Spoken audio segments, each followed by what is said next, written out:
Hello everyone, कैसे हैं आप सब। आशा करता हूँ अच्छे होंगे। आज हम लोग पढ़ेंगे महत्वपूर्ण अनुसूची जो हर एग्ज़ाम में पूछे जाते हैं। तो पहली अनुसूची है राज्यों के नाम व उनके अधिकार क्षेत्र, जिसमें 28 राज्य और 8 केंद्र शासित प्रदेश के बारे में जिक्र किया गया है कि हमारे देश में टोटल 28 राज्य हैं और 8 केंद्र शासित राज्य हैं। दूसरी अनुसूची है वेतन भत्ते, जो राष्ट्रपति, राज्यपाल, न्यायाधीश और भी जितने नेता हैं या कोई किसी पद पर हैं उनके वेतन भत्ते का जिक्र इसमें किया गया है। सिर्फ इसमें क्या कहते हैं, प्रधानमंत्री के वेतन भत्ते का जिक्र नहीं किया गया दूसरी अनुसूची में, और इसके अलावा सबका लगभग जिक्र इसमें किया गया है। तीसरी अनुसूची है शपथ।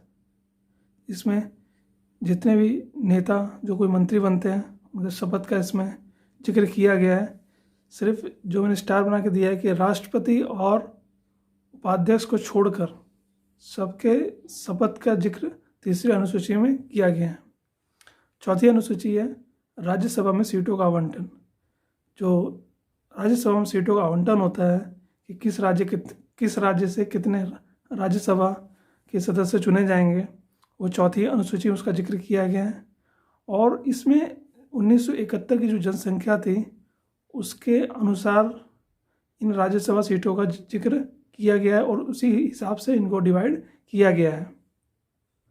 पांचवी अनुसूची में अनुसूचित क्षेत्र और अनुसूचित जनजातियों के प्रशासन व नियंत्रण से जुड़े जो महत्वपूर्ण प्रावधान किए गए हैं उसका जिक्र पांचवी अनुसूची में। छठी अनुसूची आसाम, मेघालय, त्रिपुरा और मिजोरम में जो जनजातीय क्षेत्र हैं के प्रशासन के लिए प्रावधान किए गए हैं छठी अनुसूची में, जिसे हम लोग शॉर्ट में ATMM भी कहते हैं। आसाम, त्रिपुरा, मेघालय, मिजोरम शॉर्ट में कहा जाता है। ठीक। और सातवीं अनुसूची है जिसमें संघ सूची, राज्य सूची और संवर्धित सूची का जिक्र किया गया है। ठीक। इसमें सातवीं अनुसूची में किसका जिक्र किया गया है? संघ सूची, राज्य सूची और संवर्धित सूची का जिक्र किया गया है। आठवीं अनुसूची जो है जिसमें भारत की जो आधिकारिक भाषाएं 22 हैं, 22 भाषाओं का जिक्र आठवीं अनुसूची में किया गया है। जो मूल संविधान था, मूल संविधान में सिर्फ 14 भाषाएं थी।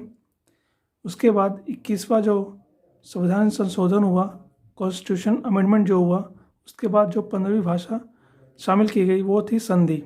उसके बाद 71वां कॉन्स्टिट्यूशन अमेंडमेंट जो हुआ उसमें 3 भाषाएं शामिल की गई थी, जिन्हें शॉर्ट में नमक पढ़ सकते हैं हम। ये याद करने ट्रिक है।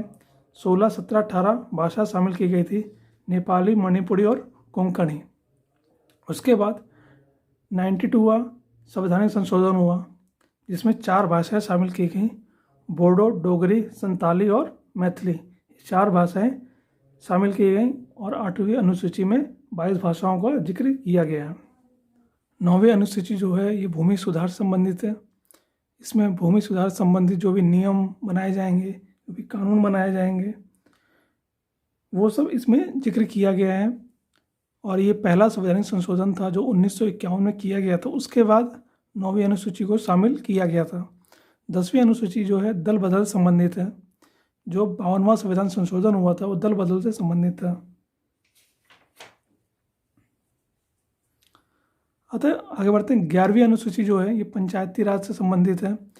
जो पंचायती राज की व्यवस्थाएं हैं, उनकी जो शक्तियाँ, जिम्मेदारियाँ, उसके बारे में इसमें जिक्र किया गया है। ये 73वां जो संवैधानिक संशोधन हुआ था 1992 में, उसके बाद इसको शामिल किया गया था 11वीं अनुसूची को, जिसमें 29 विषय शामिल किए गए थे पंचायती राज के अंदर।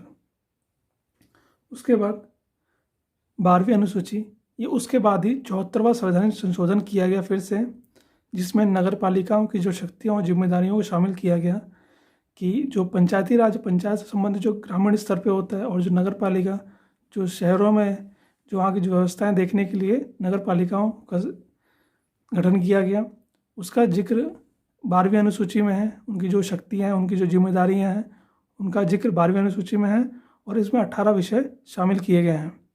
तो ये आज थे 12 महत्वपूर्ण अनुसूची जो आपके किसी भी एग्ज़ाम में काम आएंगे आपकी तैयारी के लिए। अगर वीडियो अच्छा लगा हो तो लाइक कर दीजिएगा। अगर वीडियो पर आप पहली बार आए तो चैनल को सब्सक्राइब कर दीजिएगा। आपको ऐसे ही कंटेंट एग्ज़ाम के रिगार्डिंग मिलते रहेंगे जो आपके एग्ज़ाम में आपकी हेल्प करेंगे। Thank you.